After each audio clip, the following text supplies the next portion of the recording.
Good afternoon, everyone, and welcome to a special live stream from Firaxis Games. My name is Pete Murray, and I'm joined today by Will Miller and David McDonough, the code lead designers of Sid Meier's Civilization Beyond Earth Rising Tide. Thank you guys for coming on today. Our pleasure. So, big announcement today. We are announcing Rising Tide. And what is Beyond Earth Rising Tide? Well, Pete, we're really excited about Beyond Earth Rising Tide because it's a Firaxis expansion in the truest sense. So in addition to adding a ton of new content to the game, to the systems that we introduced in Beyond Earth, we're also adding some new features that we think really changes how the game plays. As the title suggests, one of the big features we're adding is the ability to play on the water. Water gameplay is a huge focus for Rising Tide. And this includes settling on the water, a slew of new aquatic units, new aquatic aliens, really differentiated gameplay on the water. So for the first time, the entire map becomes exploitable terrain, strategic terrain. We've also overhauled the diplomacy system. We've taken the old diplomacy system out, put a brand new diplomacy system in.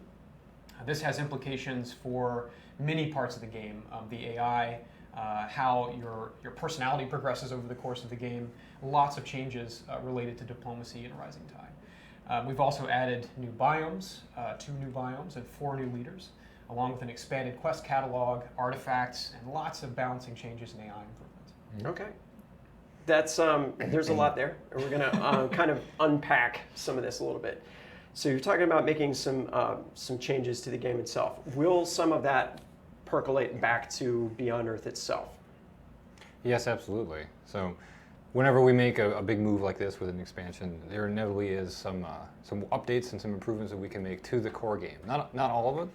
A lot of it just cannot be translated back. Okay. But everything that we have done that can be part of the core experience and that we think belongs there will be put there as soon as the expansion comes out. So there's going to be a sizable patch for base BE as well.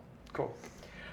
Let's talk a little bit about the water gameplay, because that's a piece that's easy to talk about and fun to show off and things like that. So you've talked about a lot of things that you're going to be able to do on the oceans and Beyond Earth now. So settle cities. Mm-hmm. That's right. Naval units, new kinds of ones.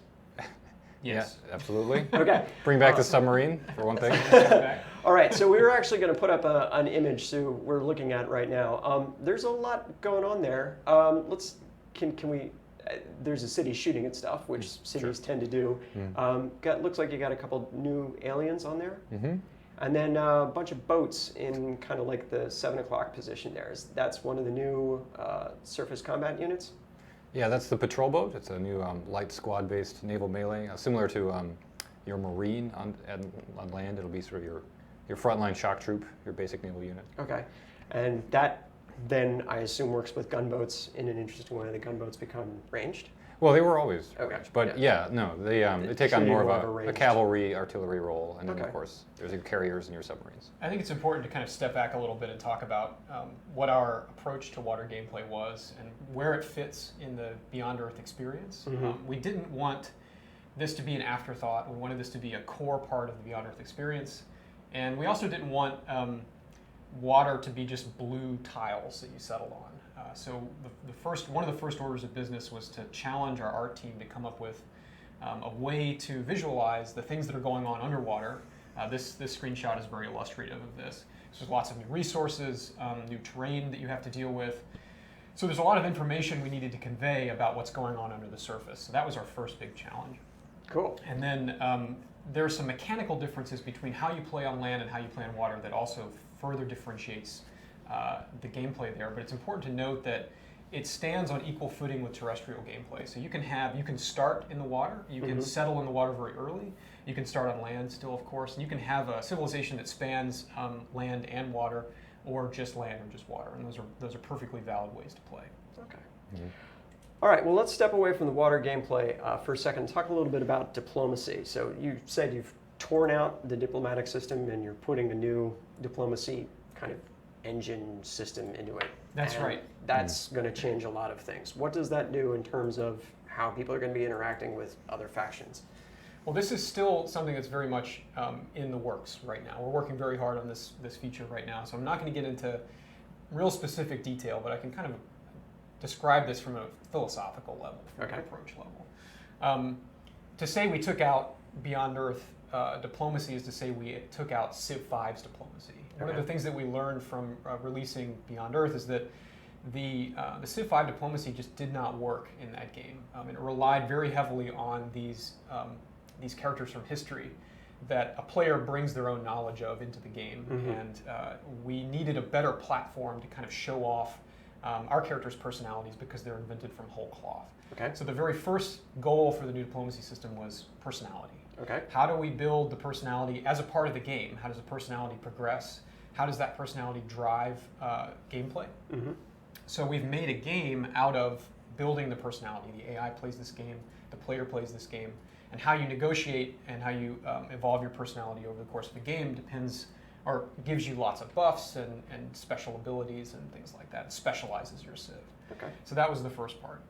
The second part was that the output of Civ 5 diplomacy was mainly trading resources. So you could trade resources with other Civs, and you could go to war and make peace, and the things in between, the steps in between. Right. And that was about it. And we thought that that was sort of a missed opportunity. We wanted to make diplomacy more important to many more parts of the game than it currently is. Okay. And to make it a way that you can solve problems in the game. So if you have a deficit in your Civ and you want to solve that problem, now you can do it in the diplomacy system by wheeling and dealing, by exchanging power with other Civs. Okay. So that was another important pillar of this system. But it's much more of a game, I would say. We've taken a lot of the core inner workings of how the AI is handling things, how the player's handling things, and put them up front so that there's more transparency and there's more opportunity for play. Okay, that sounds cool. We've got some new leaders, so there's going to be, like most Civ expansion packs, this has some new people in it. And one of the ones you guys have talked about are Alpha Law. Yeah, so all 4 of the new factions we had a really great time designing because they're really designed to sort of fit with and at the same time stand against the core 8. Okay. So we took an angle of these people who are coming into the seeding, into sending colony ships from a different perspective, from one that's probably harder, more treacherous perhaps, more extreme. So they're going to be disruptive elements. They're going to land on the planet's surface and not necessarily have the same perspectives, the same agendas, maybe not even all of the same rules. So that's we like that because it's another interpretation of the title of the expansion, Rising Tide, that these characters represent a sort of rising stakes, a sort of increased power, increased danger on the surface of the planet. So Alpha Law has a really interesting backstory. In a little bit when we described the backstory of the game, we described the Middle East as being a region that suffers an awful lot. Ecological catastrophe, depopulation, many, many bad things. And we don't really say much about what happens to the people who live there, except that many of them leave. But Alpha Law represents the people who didn't leave, the people who stayed and who fought through the disasters and who reclaimed their homeland. And so when they're ready to send ships into space, they're doing so after having already gone through this incredibly punishing process. They've got an awful lot of grit and determination. And that's expressed by one of the key signature ideas in their faction, which is that the colony ships that they send don't have cryogenics. All right. They're generation ships, which is a cool sci-fi concept. Meaning a ship. Yeah. So multiple generations living and dying in space while the ship is en route. And if you that's cool in a sci-fi sort of empirically, but if you think about what it means in a game of Beyond Earth, it means that when they land on the planet, the people who are landing there have never seen a planet. Any planet. Yeah. They've never seen Earth. Yeah. They don't have any idea how to live in any environment except for space, except how they've been trained or the legends that have been told to them by their forebears. So even just that alone, you could imagine how Alpha Law is going to have a different spin on what to do on the planet and why they're there. Do they think the llama is a mythical animal? They may. Yeah. You're the 5 mythical creatures of Earth. Right, from Ganesh Edman. Absolutely. So they, assuming that they had a copy of that text on board. But do you want to make a canonical decision on that now? I mean, no. Actually, I'll always try to avoid making canonical decisions until we have to. It's more fun for everyone. Okay. So their leader, Arshia Kish, is who you're looking at here. She's one of our youngest leaders and a really interesting character. And so Alpha Law and the 3 other counterparts from the expansion set are really interesting. We're very excited to show them off. And we'll talk about them more as we go along. And one of the other new features you guys have are additional biomes as well too. And we've got a cool example of a biome to show off for you. This is you're going to be showing off the primordial biome, and this is kind of cool because this is a lot different than either fungal or arid in a real sense. This is this is a younger world. This is a really kind of a volcanic planet. Yeah, when we came up with this one, we had to keep reminding ourselves over and over and over again that this is not volcano world; it's young world. Okay. And that comes with a lot of interesting connotations, right? It's not. It's like the Genesis planet. And that's kind of what it appears in my head as. It's a very tumultuous, evolving place, very dangerous place. Very primitive. Maybe. Very primitive and very beautiful as well. There are things on this shot that I like that the artists were able to work in. So these, if we look down in the lower left corner, we see these kind of like folded landscapes, like the Deccan Traps in India. That's very kind of an indicative volcanic landscape. The double crater kind of environment. That's very cool. But you've made some gameplay changes for the biomes as well too. Yes. So in Beyond Earth base game, the biomes didn't come with any gameplay differences. They were aesthetic. Right. And what we wanted to do was to change slightly how the game plays per biome, so that the selection of the biome is actually a very important decision that you would make at the beginning of the game. And again, we're not going to go into too much detail about exactly how this works, but it will have some impact on your game, not just aesthetically. Mm-hmm. All right. And then we've got one last thing that we're going to talk about, which is the Affinity System. And you've made some changes to that. And I think Affinities was one of the ideas that people could kind of gravitate to and understand pretty readily on Beyond Earth. And now you've changed it up, and now you're introducing the idea of hybrid affinities. Mm-hmm. So these represent what? Kind of the intersections of these major affinities. So if you're overlap of a supremacy and a harmony faction, if you're heading hybridized that way, it means you totally reject the purity path. Well, not exactly. Away with the old human form. Yeah, I mean, not exactly. They do represent ideas that come from the two sort of adjacent affinities. But actually, when we designed them, we were really excited to make sure that they were independent interpretations. One of the best things about the Affinity System, I think, is that it's made out of sort of digestible parts that kind of make sense. Like, how do we survive? How do we prevent disease? How do we handle extreme environments or hostile life and so on? And the affinities represent different answers to that problem. And the hybrids represent even more different answers to that problem that borrow some of the sort of ideas of their, like I said, of their neighboring pure affinities, but also form their own answer, their sort of independent identities, so that we're careful to say that the hybrids are not just averages. They're not just the in-between place, but they're a distinct path that draws on strengths that you would find on either side. Are there any of those that you find particularly intriguing as philosophical approaches? I mean, they all sound very interesting, but... Yeah, well, actually, I really like the supremacy-purity crossover. I mean, not just because the artists have done a fabulous job rendering it. Mm-hmm. Wait till you see them. But, you know, the supremacy is about, like, replacing our bodies with machines and sort of making ourselves agnostic resilient to the planet, yeah. And purity is about preserving humanity as it is, sort of. And so where would you find the middle ground? Either stay as we are or reject it completely.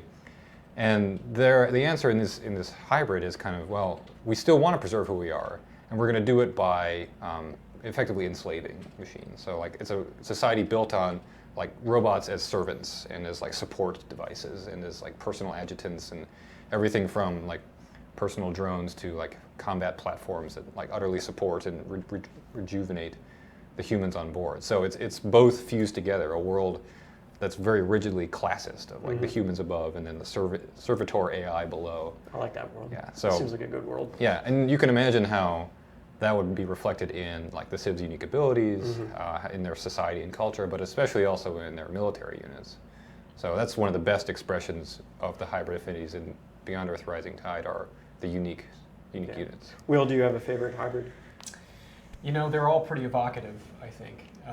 My favorite part of the I'm making you pick one. Yeah. Well, my favorite part of the new hybrid affinity system is more mechanical. Okay. Okay. So, in Beyond Earth, the game sort of funneled you into one of the three affinities, and it was very hard to multi-class. And if you try to do, you can. Like I've seen these wonderful these screenshots on Twitter or whatever, people that have all three of the huge unique units for the three affinities. Yeah. You can do it. It's just very hard. Now, hybrid playstyle is totally acceptable, and the game will reinforce that. So you can multi-class if you want to. So it's an exciting new system. It adds a ton of new units to the game, as Dave said. New unique units, but also the top tier of all of the base classes have hybrid manifestations as well. I think most of them. Most of them, yeah. Okay. So it's huge. It's a lot of new content. It really fills that system out and is super exciting. All right. So that is a quick look at the things that are going to be in Beyond Earth Rising Tide, which we just announced today. So thank you guys for coming in and talking to me, and by extension talking to everybody on the internet that exists out there. So thanks very much for coming out. If you are interested in more information on Beyond Earth Rising Tide, there's a lot of stuff coming out today. We'll have additional coverage in the weeks to come, up through launch. We'll be announcing dates soon. And hopefully at some point we'll start streaming it here on our Firaxis Twitch channel.